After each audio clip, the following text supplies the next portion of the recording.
जय भीम दोस्तों, मैं आपका दोस्त सुधीर कुमार जाटव और आपका स्वागत है मेरे चैनल रियल टॉक में सुधीर कुमार जाटव में।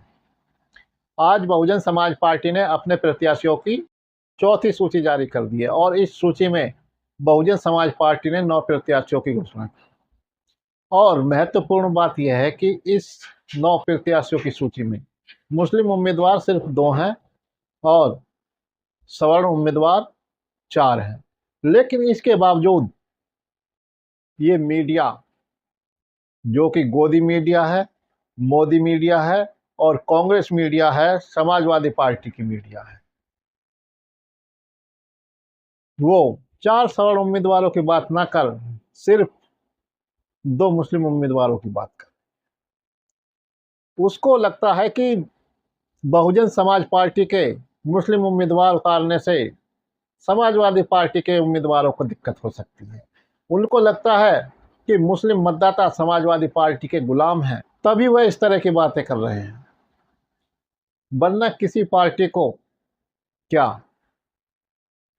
अपने हिसाब से प्रत्याशी उतारने का अधिकार नहीं है।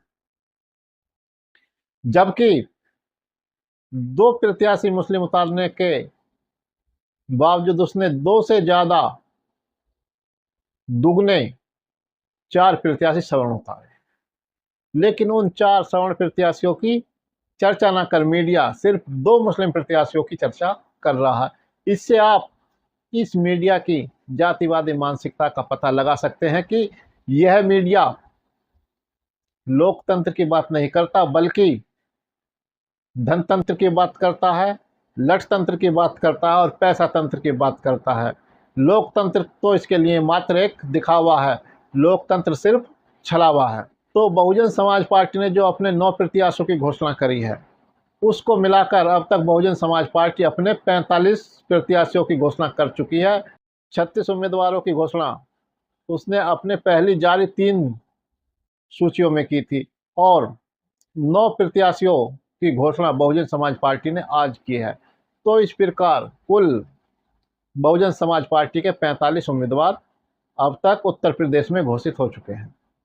सबसे पहले बहुजन समाज पार्टी ने उत्तर प्रदेश की चर्चित लोकसभा सीट आजमगढ़, जहां से पिछली बार गुड्डू जमाली बहुजन समाज पार्टी के टिकट पर चुनाव लड़े थे लोकसभा उपचुनाव में, और समाजवादी पार्टी से धर्मेंद्र यादव चुनाव लड़े थे और उस उपचुनाव में भारतीय जनता पार्टी के निरुहा उम्मीदवार थे। इस सीट पर अब बहुजन समाज पार्टी ने अपने पूर्व प्रदेश अध्यक्ष भीम राजभर को प्रत्याशी बनाया है। भीम राजभर बहुजन समाज पार्टी के पुराने कार्यकर्ता और वो 1993 से बहुजन समाज पार्टी से जुड़े हुए हैं और वो एक उच्च शिक्षित राजनेता हैं। एमए एलएलबी तक की शिक्षा उन्होंने ग्रहण की है। जब पिछली बार उपचुनाव में समाजवादी पार्टी को भारतीय जनता पार्टी के निरुआ उर्फ दिनेश लाल यादव के हाथों हार का सामना करना पड़ा था, तो उन्होंने यह आरोप लगाया था कि बहुजन समाज पार्टी ने गुड्डू जमाली को यहां से चुनाव में उतारकर भारतीय जनता पार्टी को जिताने का काम किया था। लेकिन इस बार बहुजन समाज पार्टी ने यहां से किसी मुस्लिम उम्मीदवार को न उतार कर अपने पुराने कार्यकर्ता पूर्व प्रदेश अध्यक्ष भीम राजभर को प्रत्याशी बनाया है, जिससे समाजवादी पार्टी बहुजन समाज पार्टी के हाथों चुनाव हारती है तो उसके पास यह आरोप भी नहीं रहेगा कि बहुजन समाज पार्टी ने यहां से मुस्लिम प्रत्याशी उतारा था। और अगर किसी कारणवश भारतीय जनता पार्टी यहां से चुनाव जीत जाती है, तब भी उसके पास यह आरोप नहीं रहेगा। घोसी से बहुजन समाज पार्टी ने बालकृष्ण चौहान को प्रत्याशी बनाया है। बालकृष्ण चौहान बहुजन समाज पार्टी से पहले सांसद रह चुके हैं और एक बार बहुजन समाज पार्टी के टिकट पर चुनाव हार चुके हैं और एक बार कांग्रेस के चिन्ह पर चुनाव हार चुके हैं। इस बार उन्होंने पुण्य हाथी की सवारी की है। एटा से बहुजन समाज पार्टी ने कल्याण सिंह के पुत्र राजवीर सिंह के सामने एडवोकेट मोहम्मद इरफान को अपना प्रत्याशी बनाया है। मोहम्मद इरफान बीएससी एलएलबी तक शिक्षा ग्रहण किए हुए हैं और वो एक एडवोकेट हैं। और दलित मुस्लिम समीकरण के सहारे वो भारतीय जनता पार्टी और उनके उम्मीदवार कल्याण सिंह के पुत्र राजवीर सिंह को कड़ी चुनौती देंगे। धौरहरा सीट से बहुजन समाज पार्टी ने श्याम किशोर अवस्थी को अपना उम्मीदवार बनाया है। श्याम किशोर अवस्थी भारतीय जनता पार्टी को छोड़कर बहुजन समाज पार्टी में शामिल हुए हैं और कई दशकों तक वो भारतीय जनता पार्टी में कार्य करते रहे, लेकिन वहां से टिकट न मिलने पर उन्होंने बगावत कर दी और बहुजन समाज पार्टी में शामिल हो गए। बहुजन समाज पार्टी ने उनको धौरहरा सीट से अपना प्रत्याशी बनाया है।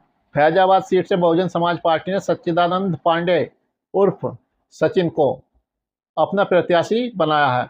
सच्चिदानंद पांडे उर्फ सचिन भारतीय जनता पार्टी के एक वरिष्ठ कार्यकर्ता रह चुके हैं और जनपद स्तर तक जिम्मेदारी संभाल चुके हैं और भारतीय जनता पार्टी के वो उत्तर प्रदेश में ही कार्यकर्ता नहीं रहे, बल्कि उत्तर प्रदेश से बाहर भी मध्य प्रदेश, छत्तीसगढ़ जैसे राज्यों में भारतीय जनता पार्टी का काम देख चुके हैं।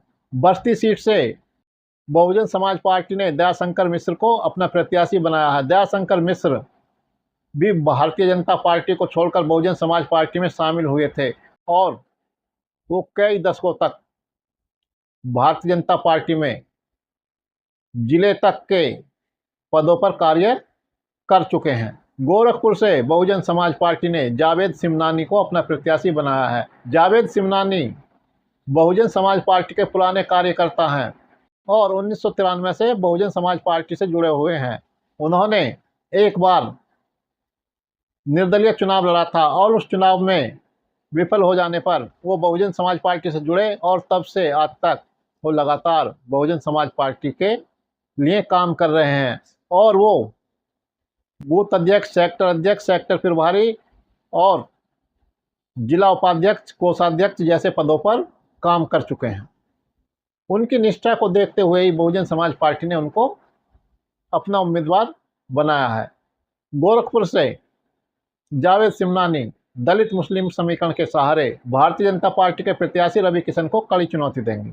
चंदौली से बहुजन समाज पार्टी ने सत्येंद्र कुमार मौर्य को अपना प्रत्याशी बनाया है।